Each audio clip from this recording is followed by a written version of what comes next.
My top 5 purchase regrets when buying home fitness equipment.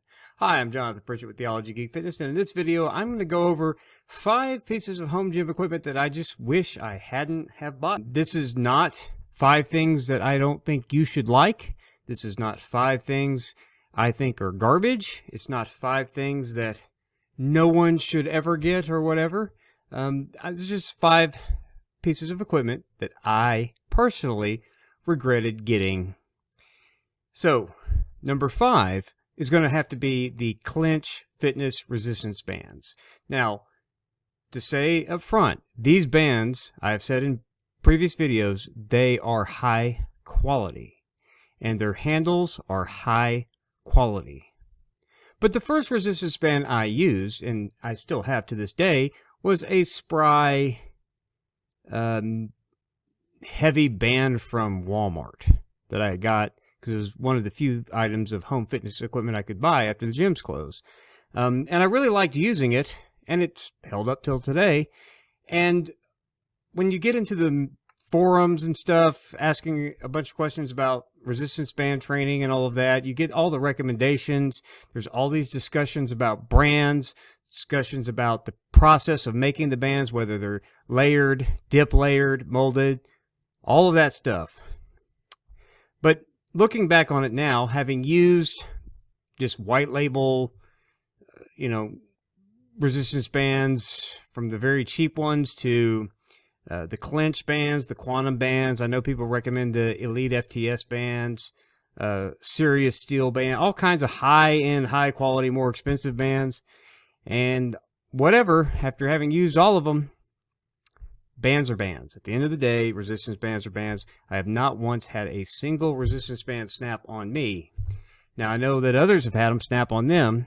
So when I think about having trained with bands, having used handles and plates and bars and all of that stuff, bands are just bands. And while I appreciate that Clinch was one of the first to get a restock, while I was trying to get a full set of bands, I'd have probably just waited for Undersun to get them back in stock, because those are by far, for the price, for the quality, and for the warranty, and now with that awesome door anchor, it's the best value. It's not the lowest quality, it's not the highest quality, it is the best value. And to be honest with you, other than a bit of texture issues, the molded bands being a little bit more slick, and the higher end layered or dip layered bands being more grippy, quality's about the same in my opinion. I'm sure the diehards out there in the resistance band user community is going to disagree with that, and they're going to talk about how, oh, it's exponentially. No, it's not. It's not. That's all noise. And to be honest, I mean, the Clinch handle's high quality handle, but I just, it's got 3 different ways you can attach bands to it. But I mean, once I got those garage fit hook handles, and there's a bunch of them that's a white label thing. There's several different hook handles that look exactly like that on Amazon. And I only really started using them for like just curls and maybe 1 or 2 other things. Now I'm using the Kinsui Swissies for that. I don't really use handles much or plates much, except for the deadlift. And I mean, really, it's not needed. Nobody's impressed with, like I said in the other video, with deadlifting really, really super big bands. I gotten over just, oh, I want a bigger and bigger band, and just stuck with stacking them. It's fine.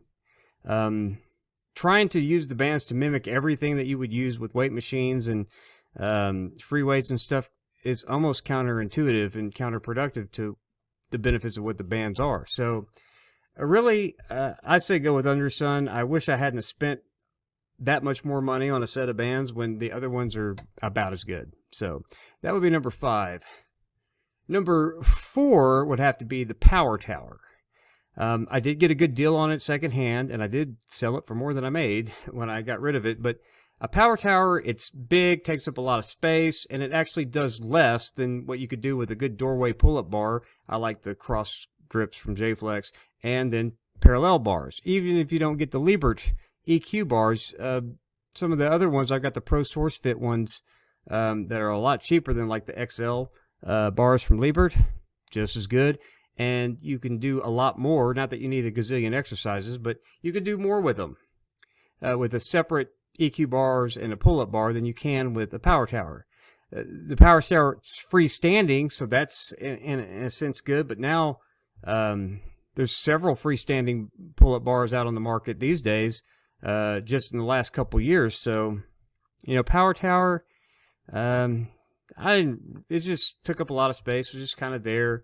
It was even hard to do body weight rows on it. So the EQ bars and pull-up bar being separate, I think, is a better get. So power tower, yeah, I regretted that one.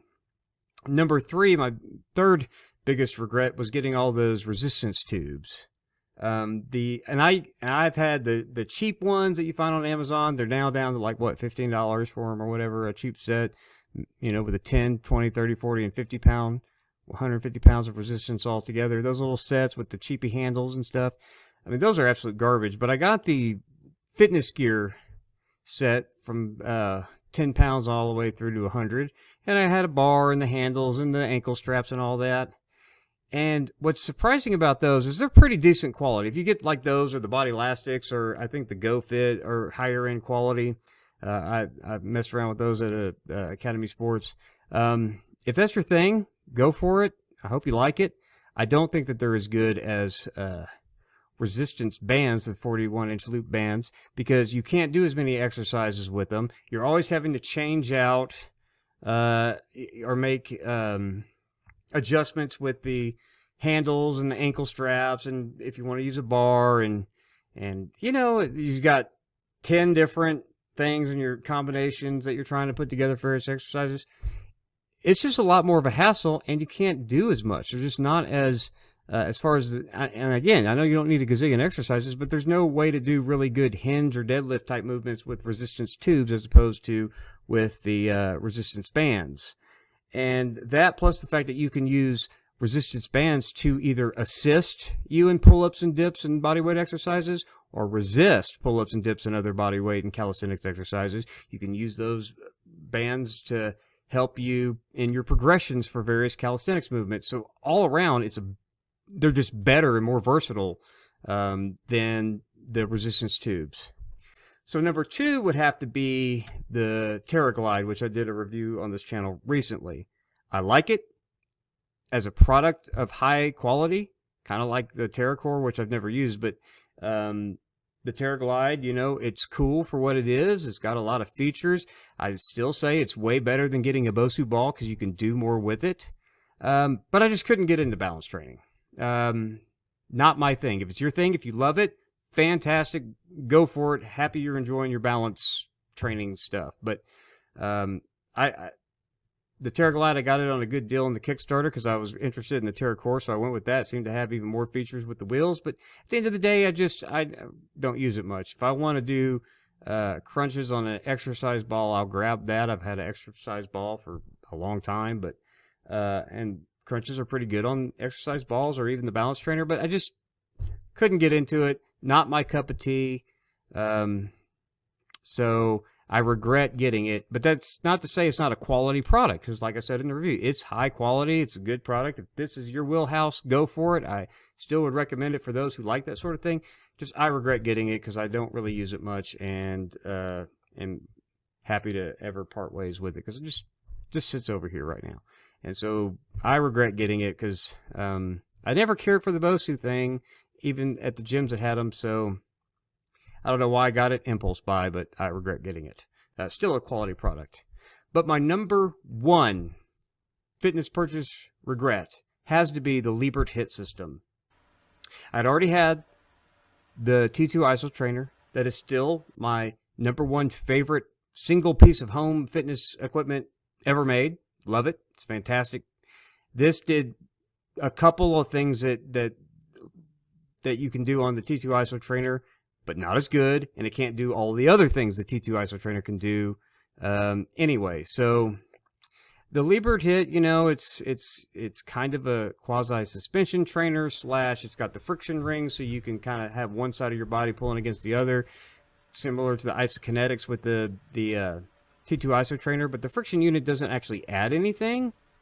So how it's any different than a pulley, I have no idea, whereas the T2 isotrainer housing unit actually multiplies the force that you're already applying through the housing unit. Plus, you can adjust the handles on the T2 isotrainer. You can't adjust the straps on the at all on the Liebert Hit system, so that's very limiting.